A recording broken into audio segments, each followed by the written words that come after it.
Donc, je vous laisse la parole si vous avez... Tu peux me lancer, Ellie? C'est Oui, Maëva. vas-y. Toujours un peu bavarde. Je Vas-y, m'excuse. Maëva.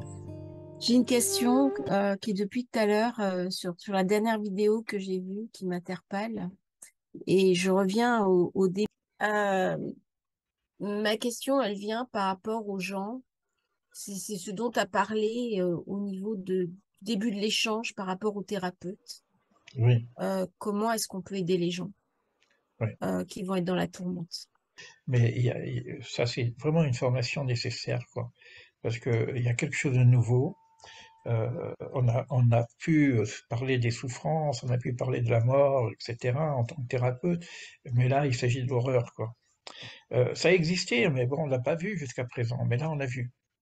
Donc ça change un petit peu. On est tous éclaboussé par rapport à ces erreurs. Moi-même, hein, je vous dis la vérité que je fais très très attention à ne pas regarder les images parce que le cerveau est fragile, quoi.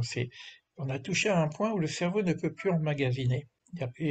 On n'est plus dans le cadre de l'humanité, même du mal.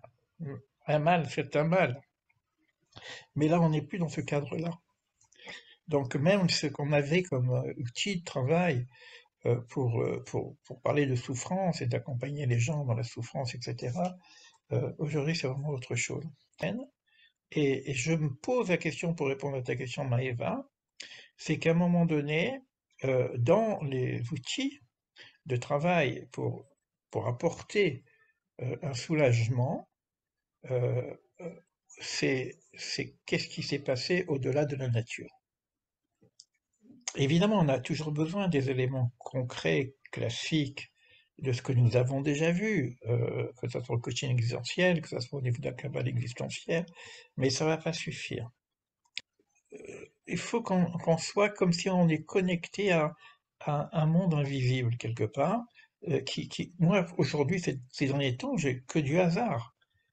Donc je m'interroge.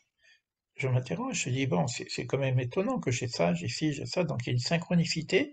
Pour le psaume 83, je vais l'expliquer. Bon, moi, j'entends comme ça dans un rêve psaume 83, et après, paf, je l'oublie, je l'entends à nouveau, et puis paf, il y a quelqu'un qui me pose une question sur un mot qui me demande de traduire psaume 83. Il y a, qui est là, Léa, elle peut le dire en même temps parce elle est présente.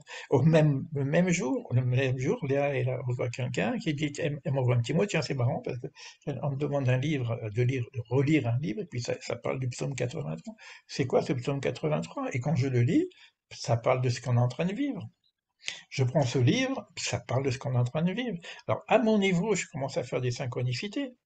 Mais c'est un petit peu dans cette direction-là qu'on doit aller, hein. Euh, mais je crois qu'on va avoir, j'espère en tout cas, euh, d'autres signes qui vont nous permettre mais il faut être présent et il faut être. C'est pour ça que je vais parler, et on va le faire entre nous après, d'organisation de stratégie pour être récepteur. Parce que je peux passer complètement à côté. Et c'est les thérapeutes et les coachs aujourd'hui vont avoir besoin d'informations et de réception à un autre niveau pour pouvoir continuer leur travail. Euh, c'est intéressant ce qu'on a vu aujourd'hui. Parce qu'on a parlé du tikkun de l'âme, de la perfection de l'âme.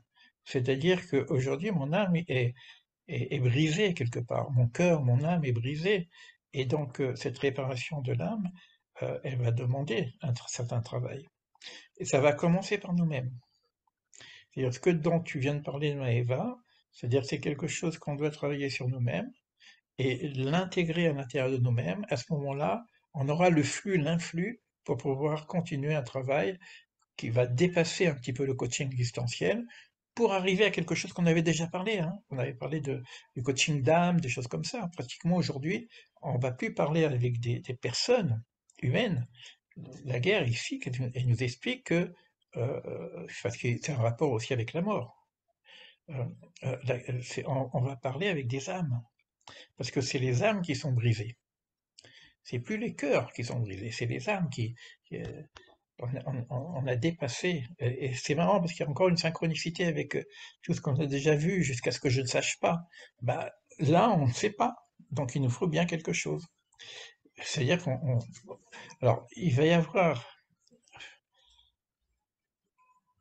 une nécessité, je dirais, de faire ce travail intérieur, de faire cette guerre intérieure, de faire cette victoire intérieure. Alors après, il faut comprendre cette notion de vengeance, comment on pourrait la retravailler d'une façon éthique par rapport à nos propres personnes. Voilà, mais Maëva, de toute façon, on va en reparler tout à l'heure pour parler un petit peu plus de stratégie, de voir de quelle façon nous pouvons nous organiser pour être aptes à répondre à ce qui est en train de se passer devant nous et à accompagner des gens aussi. Donc c'est pour ça que tout ce qu'on a fait jusqu'à présent, pour ça je vous ai donné la liste de tout ce qu'on a fait jusqu'à présent, au hasard, enfin, d'une façon complètement mélangée, une fois on fait ci, une fois on fait ça, une fois ça, on ne sait pas où on va, etc. Aujourd'hui, je vois une cohérence.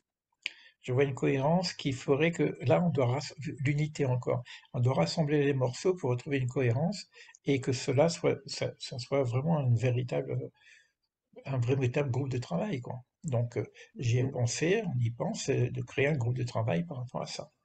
Ok, je te remercie, Elie. D'autres questions? Oui, Intervention. est-ce que je peux intervenir? Oui, Bernadette.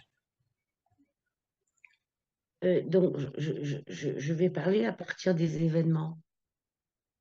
C'est quasiment une guerre mondiale à laquelle nous assistons.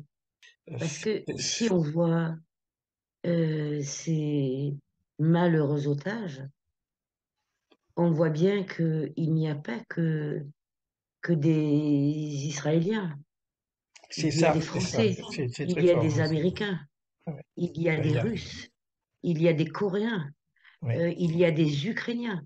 oui, Donc finalement, on est confronté à une guerre mondiale qui ne dit pas son nom, en définitive, c'est vrai.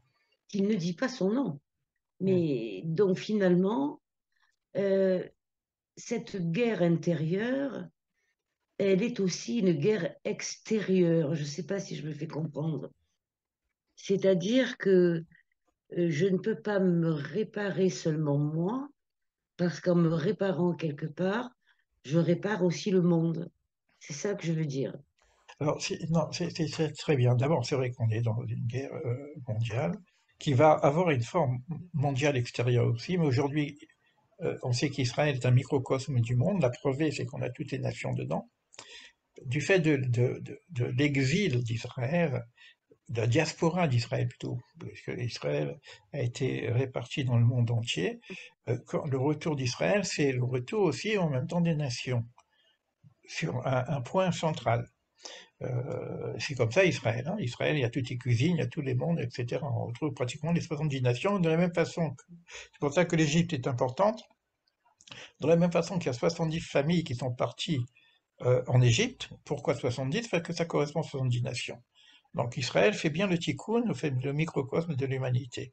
Donc ce qui se passe aujourd'hui en Israël, c'est vraiment quelque chose d'universel. Ce qu'on avait vu que l'idée de par toi seront bénies toutes les familles du monde, c'est Abraham.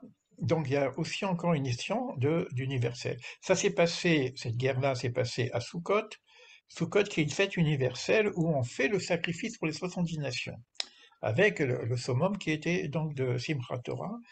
J'ai revu quelque chose, ouais, je l'ai vu là encore, ça m'a perturbé ce truc, mais bon, ça fait beaucoup quoi, mais bon, qu'est-ce que je vous dis, moi,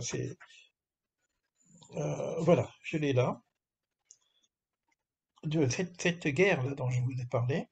La première partie fut dite lors de la fête de Simchat Torah.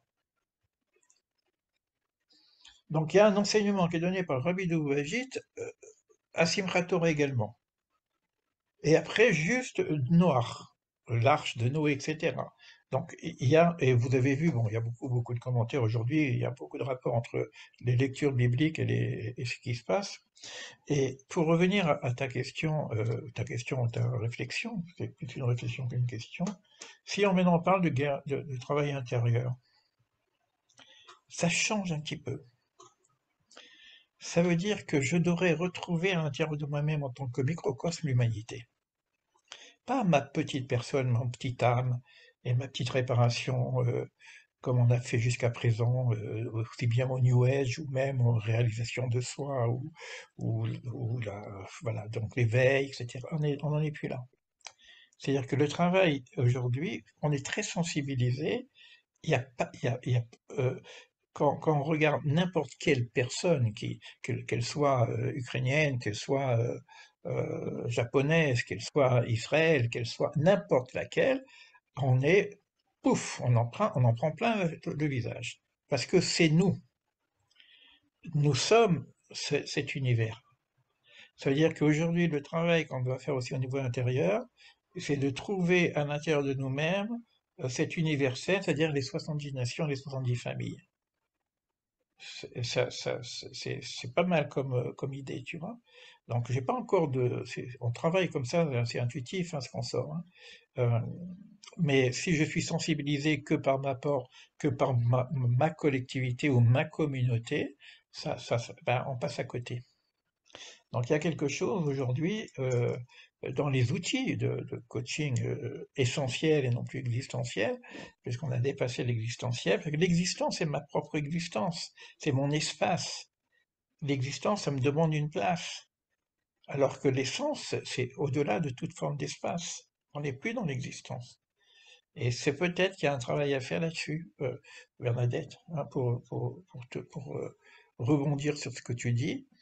Si aujourd'hui on doit construire une forme de, on va dire formation, peut-être transformation que formation, c'est de basculer euh, à cette connaissance dont on a vu, le texte est très court, hein, mais cette connaissance supérieure qui est de l'ordre de la bina, qui est automatiquement universelle. C'est vrai que on a dans l'existentiel, mais on va faire un peu de Kabbale, parce que je sais que vous êtes férus de Kabbale. Jusqu'à présent, on a travaillé, même quand on m'a parlé des 36 voies de la sagesse, etc., euh, des 32 voies de la sagesse, pendant l'Homère, on a travaillé principalement sur les 7. Les 7, c'est un peu la personne, quelque part, c'est nous. Mais là, on est obligé de monter au-dessus. Quand j'ai parlé de la bina, c'est quelque chose qui est de l'ordre de la transcendance maintenant. Immanence, transcendance. Et cette transcendance doit nous amener à l'universel. Puisque quand le psaume 83 se termine par afin que vous me connaissez, on parle de qui? On parle de l'ensemble de ces nations.